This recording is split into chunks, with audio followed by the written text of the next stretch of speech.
আগামী ২৮শে ফেব্রুয়ারি সৌদি সহ মধ্যপ্রাচ্যের দেশগুলোতে রমজানের চাঁদ দেখার প্রস্তুতি নেওয়া হয়েছে। ওই দিন আকাশে চাঁদের দেখা মিললে পরের দিন ১ মার্চ সেসব দেশে পালিত হবে প্রথম রোজা। আর এটি হলেই মধ্যপ্রাচ্য ও ইসলামিক বিশ্বের মানুষ প্রত্যক্ষ করবেন চন্দ্র ও সৌর মাস একসঙ্গে শুরু হওয়ার বিরল দিন, যেটি প্রতি ৩৩ বছর পর পর মাত্র একবার ঘটে। মানে এবার আরবি বর্ষপঞ্জিকার রমজান মাসের প্রথম দিন আর ইংরেজি বর্ষপঞ্জিকার মার্চ মাসের প্রথম দিন একই দিনে হবে, অর্থাৎ দুটি পঞ্জিকার নতুন মাসের প্রথম দিনটি একসঙ্গে হবে।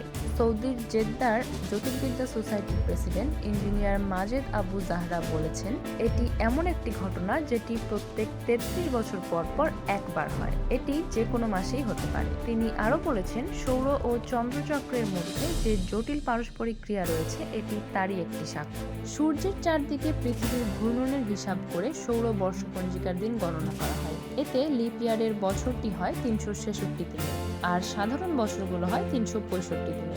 কিন্তু চন্দ্র বর্ষপঞ্জিকা গণনা করা হয় চাঁদের পর্যায় অথবা চন্দ্রচক্রের ভিত্তিতে। আর এ কারণে রমজান মাস প্রতি বছর ইংরেজি বর্ষপঞ্জিকার ভিন্ন ভিন্ন দিন এবং মাসে শুরু হয়। এদিকে জ্যোতির্বিদরা বলছেন, আগামী ২৮শে ফেব্রুয়ারি রাতে সৌদি ও মধ্যপ্রাচ্যের বিভিন্ন দেশে পবিত্র রমজান মাসে চাঁদ দেখা যাবে।